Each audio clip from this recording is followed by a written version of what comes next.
나 홀로 걸어가는 길 이라는 제목으로 말씀을 전하겠습니다. 현재 사도 바울은 3차 전도 여행 중에 있습니다. 사도행전 18장 23절부터 출발을 해서 21장 17절에 예루살렘에 도착하게 되는데 그게 이제 3차 전도 여행입니다. 오늘 본문은 이제 오늘 읽으면서 보셨겠지만 어디서 어디로 가고 어디서 어디로 가고 이렇게 쭉 이동하는 그런 경로가 나와서 아주 급하게 바울이 지금 예루살렘을 향해서 가고 있음을 보게 됩니다. 2차 전도 여행 때 갔었던 마게도냐, 빌립보, 데살로니가, 베레아, 그리고 아가야, 아덴, 고린도 이 지역으로 다시 갔다가 이제 같이 배를 타고 밀레도로 가려고 했는데 드로아로 마게도냐의 환상을 봤던 곳으로 가려고 했는데 유대인들이 박해를 하는 바람에 동행자들은 배를 타고 드로아로 가고 바울은 다시 마게도냐로 걸어서 위로 올라가서 빌립보로 이동하게 됩니다. 거기서 이제 배를 타고 드로아에 가서 동행자들을 만나게 됩니다. 오늘 이제 바울의 제가 동행자라는 표현을 썼는데 동행자들은 이제 오늘 20장 읽진 않았지만 앞에 보면 5절에 4절에 아시아까지 함께 가는 사람들 해서 그 몇몇 사람들이 일어나는데 그 사람들이 동행자들이고 앞부분에는 우리라는 단어를 썼습니다. 바울이. 우리라고 하면 복수잖아요. 그러니까 바울뿐만 아니고 사도행전의 저자인 누가 그리고 함께 가는 일행들이 따로 있었다는 말이죠. 바울과 함께 가는 일행이 있고 그 다음에 동행자들 아시아까지 같이 가는 사람들이 있었다는 겁니다. 근데 이 사람들을 먼저 보내고 드로아로 배 타고 보내고 바울 일행은 이제 위로 걸어서 이제 올라가게 된 거죠. 그래서 빌립보에서 오늘 본문에 이제 6절에 나옵니다만 무교절 후에 빌립보에서 배로 떠나 닷새 만에 드로아에 있는 그들에게 가서 이래를 머무리라. 먼저 배 타고 간 사람들을 드로아에서 만나가지고 7일간 머물렀다. 이제 이렇게 기록을 하고 있습니다. 드로아에서 있었던 사건은 유두고 청년이 말씀을 듣다가 다락에서 떨어져 가지고 죽었는데 바울이 그 청년을 다시 살려내는 사건이 기록되어 있습니다.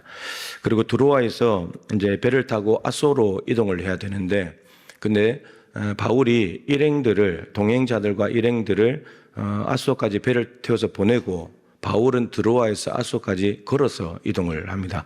혼자서 걸어가서 갑니다. 그리고 아소에서 다시 만나가지고 밀레도로 다시 이동을 했습니다. 밀레도 항구로 이동했고 거기서 에베소 교회 장로들을 초청해가지고 고별 설교를 하는 내용이 나오는데 그 에베소에 직접 방문을 해야 되는데 오늘 본문 16절에 있는 대로 아시아에서 지체하지 않으려고 시간을 좀 절약해서 오순절 안에 예루살렘에 도착을 하기 위해서 무교절이 아까 나왔었잖아요. 무교절 1월 15일이고 1월 16일이 14일이 6월절, 15일 무교절, 16일이 초실절인데 부활절이죠. 부활절 지나고 50일째니까 50일 안에 오순절 안에 예루살렘까지 가려다 보니까 일정이 굉장히 이제 빡빡한 거죠. 그래서 빨리 아시아에서 지체하지 않고 빨리 예루살렘으로 가기 위해서 이 에베소조차 들르지 못하고 밀레도에서 에베소 장로들을 초청해가지고 고별 설교하는 것으로 대신하고 이제 예루살렘으로 돌아가는 바울의 모습을 보게 됩니다. 오늘 본문을 읽으시면서 이런 생각을 하셨을지 모르겠습니다. 이게 도대체 무슨 메시지가 있지? 뭐 어디 가서 어디로 갔다 이것밖에 없는데 여기서 하나님이 말씀하시고자 하는 것이 있을까 싶은 생각이 들지 않습니까? 지금 새벽에도 지금 이 본문을 지나갔거든요. 제가 설교는 하지 않았습니다. 오늘 설교하는데 여기 보면 이제 의문이 드는 한 부분이 있는데 드로아에서 아소로 갈 때 다른 나머지 모든 사람들을 배를 태워서 보내고 근데 바울은 혼자서 걸어서 갑니다. 지금까지는 뭐 동행자들과 늘 같이 움직였었는데 근데 다 동행자들을 보내버리고 이제 혼자서 그것도 배도 아니고 육로로 걸어서 이동을 하는 것을 보게 됩니다. 왜 바울은 걸어서 갔을까? 배를 타고 가면 편할 텐데 왜 육로로 걸어가는 불편함을 선택을 했을까? 그리고 유대인들의 박해가 이게 만만치 않지 않습니까? 그 지역에 갔을 때 유대인들이 박해하기도 하지만 쫓아다니면서 바울을 박해하는 유대인들이 있잖아요. 아까도 말씀드렸지만 고린도까지 갔는데 거기서 유대인들이 박해해가지고 드로아로 같이 가지 못하고 혼자 일행들이 위로 다시 걸어서 갔다 그랬잖아요. 이렇게 유대인들이 쫓아다니면서 박해를 하는데, 그렇다면 동행자들과 같이 가는 것이 안전할 텐데 왜 위험한 혼자 가는 길을 선택을 했을까? 드로아에서 아소까지가 거리가 60km예요. 60km면 하루 만에 못 가잖아요. 이틀이 소요되는 것인데 왜 이 걸어서 가는 이틀 길을 선택을 했을까? 지금 보면 아시아에서 지금 시간을 지체하지 않기 위해서, 그리고 오순절에 빨리 예루살렘에 도착하기 위해서 서두르고 있는데, 한편으로 서두르면서도 왜 이틀이나 걸리는 그 노선을 선택을 했을까? 바울이 차라리 배를 타고 이동을 했더라면, 이런 두 팀이 나눠서 움직이면 만나기가 힘들잖아요. 같이 움직이는 게 좋은데, 근데 굳이 나눠 가지고 이동하면서까지 이틀간의 시간을 혼자서 보내야 했을까? 그리고 일행들과 같이 움직였다면 훨씬 더 빨리 예루살렘까지 갈 수 있을 텐데. 그리고 에베소를 들리지 않았다 했잖아요. 여러분, 에베소는 바울이 에베소를 지나서 이제 마게도냐 아가야주로 간 건데, 에베소는 사도행전 19장에 이제 에베소 전도가 나오는데, 바울이 머물렀던 기간이 나오는 부분 중에서 가장 긴 기간을 머물렀던 곳이에요. 에베소는 3년입니다. 3년 동안 밤낮 쉬지 않고 유대인들의 관계, 유대인들이 바울을 죽이려고 하는, 얼마나 심하게 했냐면 고린도후서 1장 8절 10절에 나오는 대로 힘에 겹도록 심한 고난을 받았다고, 살 소망이 끊어진 줄 알았다고. 유대인들의 관계 때문에 이러다가 이제 진짜 죽겠구나 이러다가, 그리고 사형 선고를 받은 것과 똑같은 심정으로 있던 곳이었는데, 근데 놀랍게도 3년 동안 복음을 전하면서 이 에베소에 있던 사람들이 스스로 마술서적을 불을 태우고 도시가 발칵 뒤집어졌잖아요. 그리고 하나님의 말씀이 흥왕해서 세력을 얻었고, 지금 3년 동안의 눈물의 수고 덕분에 하나님이 역사하셔서 엄청나게 도시가 바뀌어지고 부흥을 경험했단 말이죠. 그렇게 하고 마게도냐 아가야 갔다가 다시 오는 길이기 때문에 얼마나 가보고 싶겠어요. 가장 오랫동안 머물면서 죽을 고생을 하면서 이러다가 정말 죽겠구나 싶을 정도까지 정말 고난을 당하면서 복음을 뿌려놓고 열매가 맺혀졌는데, 저 에베소 사람들이 예수를 잘 믿고 있을까? 믿음이 흔들리지 않고 있을까? 얼마나 가보고 싶었겠어요. 그런데 2일이라는 시간을 걸어가지 않았다면 에베소에 오히려 들렀다가 가면 그게 더 나을 것 같은데, 근데 굳이 에베소를 들르지 않고 2일이라는 시간을 쓰면서 너무나 급하게 이렇게 예루살렘에서 가고 있는 바울의 모습을 보게 됩니다. 오늘 초점은 이겁니다. 근데 굉장히 중요하죠. 왜 이틀이라는 시간을 바울은 걸어서 혼자서 갔을까? 오늘 이 바울이 25년간 16,000km를 다니면서 복음을 전했거든요. 100길로가 5,600km예요. 그럼 걸어서 간 것은 1,400km입니다. 그러면 1,400km에 비해서 60km는 너무나 작은 거리이지만, 근데 바울이 안디옥 교회에서 파송을 받아가지고 튀르키예, 터키 지역을 복음을 전하다가 마게도냐 아가야로 가서 늘 다 걸어 다니는 곳이었고, 일행들과 다니면서 복음을 전했고, 그런 거리들을 빼고 나면 실제로 혼자서 걸어가는 시간들은 요 60km 이틀간이거든요. 그 전체 걸어간 길이에 비하면 너무나 짧은 거리지만 바울에게는 매우 필요한 시간이었다는 거죠. 1,400km 중에서 60km, 25년 중에 이틀은 아주 작은 거죠. 아주 작은 시간이고 보잘것없을 수 있고 무시할 수 있는 시간이잖아요. 그런데 바울에게는 이 시간이 너무너무 중요한 시간이었다는 거예요. 성경에 바울이 왜 걸어서 갔을까 기록은 되어 있지 않아요. 설명은 되어 있지 않아요. 근데 앞뒤 문맥을 따라서 충분히 합리적으로 짐작할 수 있습니다. 바울이 부활하신 예수님을 만나고 난 뒤에 안디옥에서 파송을 받아서 1차 전도행을 다 마쳤고, 예루살렘 총회를 통해서 결정이 바뀌어지면서 이방 선교가 활짝 열려지면서 2차 전도 여행, 마게도냐 아가야주 다 이렇게 전도를 했었고, 이제 3차 여행까지 진행하면서 걸어온 길을 분명히 돌아보았을 것입니다.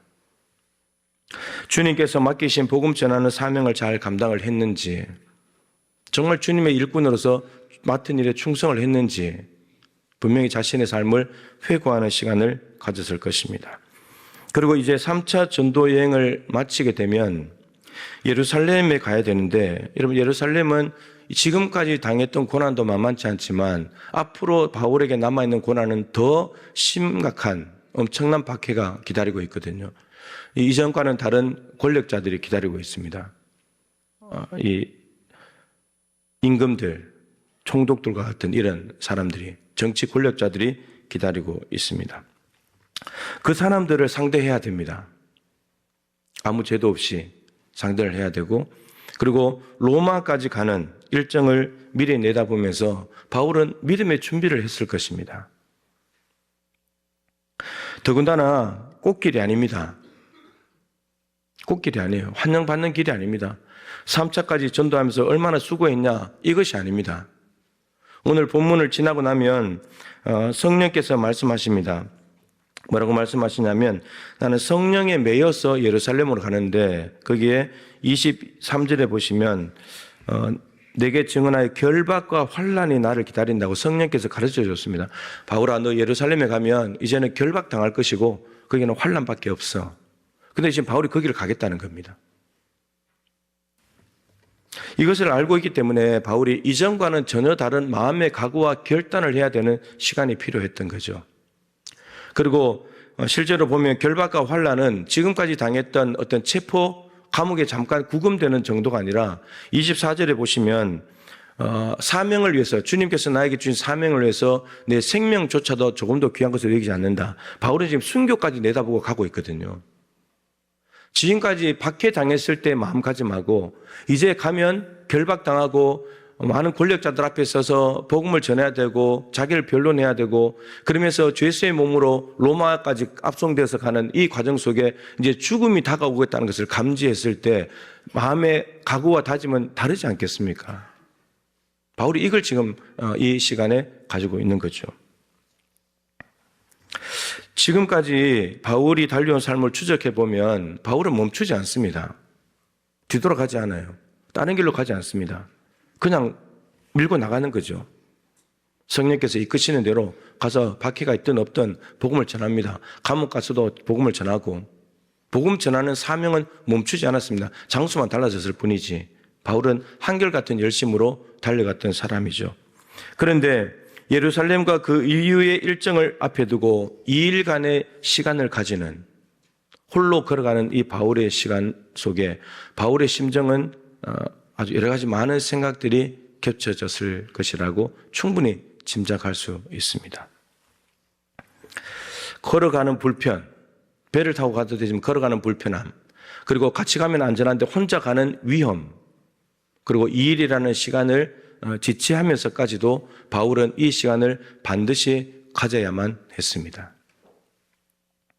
중요한 것은 바울이 혼자서 이제 죽으니까 생각에 정리를 해야 되겠다, 이러면 이것이 아니고, 바울이 사실은 혼자 걸어가지만 사실 주님께서 함께 가시는 길입니다. 주님과 둘이서 걸어가지 않았겠습니까? 주님이 바울을 떠난 적이 없으니까. 예수님과 함께 걸어왔던 지나온 과거를 정리를 하겠죠. 그리고 주님과 함께 또 앞으로 걸어갈 날들을 주님의 마음을 담기 위해서 애를 썼을 것입니다. 예루살렘에 있는 골고다 언덕 십자가의 길을 걸어가신 예수님을 옆에 모시고 가면서 내가 이제 예루살렘에 올라가는 길은 주님이 가진 십자가 길을 내가 걸어가는 거야. 그 길이 무슨 길인지를 묵상을 했을 것입니다. 나도 주님의 길을 가야지. 오직 예수님만 바라보는 아주 집중되고 단순한 시간이었을 것입니다. 달려갈 길을 마치고 믿음을 지켰다. 여러분, 앞으로 남아있는 시간들을 달려가기 위해서 믿음을 지켜야 되는데, 그 믿음을 지키는 시간은 이 2일간에 주님과 1대1로 걸어가는 이 시간 속에서 믿음이 더욱더 견고하게 만들어졌을 것입니다. 여러분, 바쁘게 살아가면, 분주하게 살아가면, 주님과 함께하는 시간이 없이 살아가면 어떻게 믿음이 자라겠습니까? 믿음이 어떻게 견고해지겠습니까? 주님과 함께하는 시간을 가져야 믿음이 생기게 되는 거죠. 이런 시간들은 아까운 시간도 아니고 한가하게 여유 부리는 시간도 아닙니다. 불편함과 위험과 그리고 시간이 지체된다고 해도 주님과 함께하는 것을 사모하는, 정말 에베소 교회에 이틀 직접 가는 것보다도 오히려 가지 않고 이틀을 주님과 함께 보내는 시간이 바울에게는 더 귀했던 것이죠. 결박과 환란이 있는 예루살렘에 당당히 올라가서, 그리고 예수의 몸이지만 로마까지 당당하게 압송되어 가는 바울의 담대한 모습을 보게 되면 2일이라는 시간을 통해서 바울이 얼마나 마음으로 다짐하고 결정하고 각오하고 했을까 충분히 짐작할 수 있습니다. 이후에 우리는 내용을 다 알잖아요. 오순절 안에 예루살렘에 서둘러 가려고 하는 이 마음과 2일간 걸어가는 이 시간은 모순되는 것처럼 보이지만 모순되는 것이 아니라 오히려 2일간의 시간이 앞날을 더 잘 준비하게 만드는 멈춤의 시간이었다라고 하는 겁니다. 여러분, 모세가 시내산에 6번째 올라갔을 때 7일을 기다렸습니다. 오직 하나님 앞에서 7일을. 그리고 7째 날에 주님께서 말씀하시기 시작하셔가지고 40일간 성막에 대한 말씀을 하셨죠. 밑에 백성들이 놔두고 하나님하고 1대1로 만나는, 하나님께 집중하는 시간 7일을 가졌기 때문에 그 7일을 통해서 하나님의 영광이 시내산에서 이스라엘 백성들 한복판으로 내려오는 성막을 짓는 일들이 펼쳐지게 되었습니다. 그가 한번 여러분 집중하는 일이 필요합니다. 120명이 모였던 마가다락방도 많이 말씀드렸지만 여러분 열흘 동안 오로지 기도하는 데 힘을 썼습니다. 더불어 마음을 같이하여 오로지 기도에 힘쓰더라. 다른 걸 하지 않았습니다. 그냥 예루살렘을 떠나지 말고 아버지 약속하신 걸 기다려라. 몇 날이 못해 성령으로 세례 받을 거다. 그 한마디 듣고 열흘 동안 집중했습니다. 열흘 동안 기도하려면 한 수백 가지 기도 제목이 있어야 되지 않겠습니까? 근데 그 하나 가지고 그게 뭔지도 모르면서 성령 세례를 받는 게 뭔지, 성령이 오시면 어떻게 되는 건지, 어떤 일이 벌어지는지 아무것도 모르는데 그냥 그가 예수님 하신 말씀 그거 하나 붙들고 열흘 동안 집중해서 기도했습니다. 한 명이 아니고 120명이. 성령님은 바로 그곳에 오셨습니다. 하나님께 집중하는 그곳, 멈춰 있는 그곳. 다른 할 일도 많을 텐데 예수님 승천하고 났으니까 이제 제자들이 얼마나 분주하겠습니까? 박해가 여전히 있을 것이고 힘든 상황은 똑같은데, 그런데 열흘 동안 주님의 말씀에 순종해서 열흘 동안에 집중해서 기도하는, 성령이 오시면서 오순절은 어마어마한 사건이 됐죠.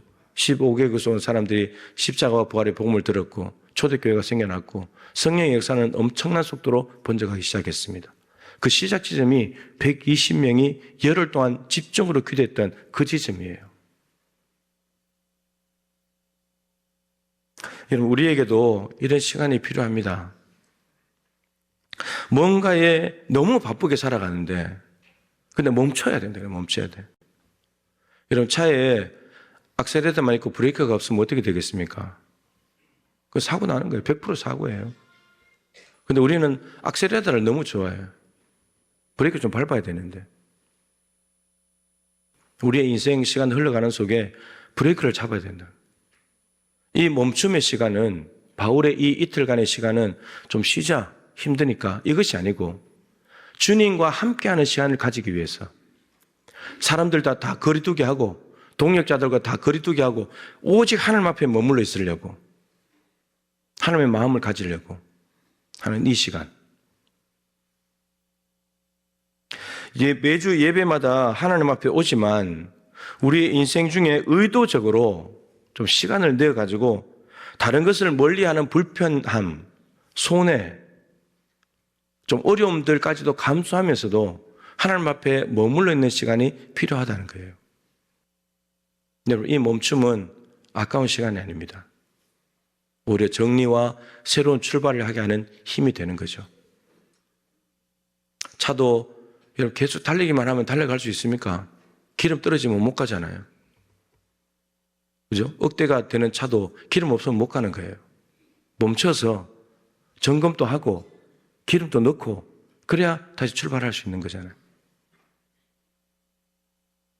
믿음의 경주는 달려가기만 한다고 끝까지 가는 것이 아닙니다. 끝까지 가기 위해서는 오히려 멈춤이 필요하고 오히려 더딘 것 같아도 마무리를 아름답게 하는 아주 가치 있는 멈춤의 시간이 되는 거죠. 그럼 다니엘 기도회가 시작이 되었습니다. 바울의 이틀과는 모양이 좀 다르지만 다니엘 기도회는 시기가 11월 달이니까 한 해를 마무리하는 시점 그리고 다음 해를 준비하는 아주 중요한 지점에 자리를 하고 있어요. 이번에 보니까 16,686개 교회 50만 명이 함께하고 있다고 합니다. 어마어마한 거죠. 광주 전남 지역, 광주 빼고 전남 지역이 17,000개 교회, 1,300개 교회 함께하고 있습니다. 놀라운 연합이잖아요. 놀라운 연합 아닙니까? 같은 찬양을 하고 같은 말씀을 듣고 같은 기제목을 기도하고. 예. 본당까지 오는 수고가 필요합니다. 어제 제가 보통 이제 맨 앞에 앉아서 이제 7시나 7시 반쯤 와서 기도하면서 준비하는데 제가 어제 일부러 맨 뒤에 한번 앉았었어요. 우리 교인들이 얼마나 오는지 앞에 앉아보면 얼마인지 모르니까. 그 보니까 한 100여 명 조금 더 오시는 것 같더라고요. 여러분, 다니엘 오륜교회는 이런 말이 있죠. 천당 가는 것보다 본당 가는 게 힘들다. 다니엘 기도에 들어가려면 2시간 전부터 줄을 서야 되니까. 저는 우리 교회도 본당 들어오는 게 힘들었으면 좋겠어요. 언제나 와도 자리가 있는 교회가 아니라 오면 자리가 없어서 별관에 가서 해야 되는 이런 일이 좀 있으면 좋겠다 싶어요. 오륜교회 거기가 한 3,500성인가 될 텐데 그게 줄을 서야지만 자리 잡을 수 있으니까 2시간, 3시간 기다리는 수고를 하는 거예요. 얼마나 불편하겠어요? 날도 추운데.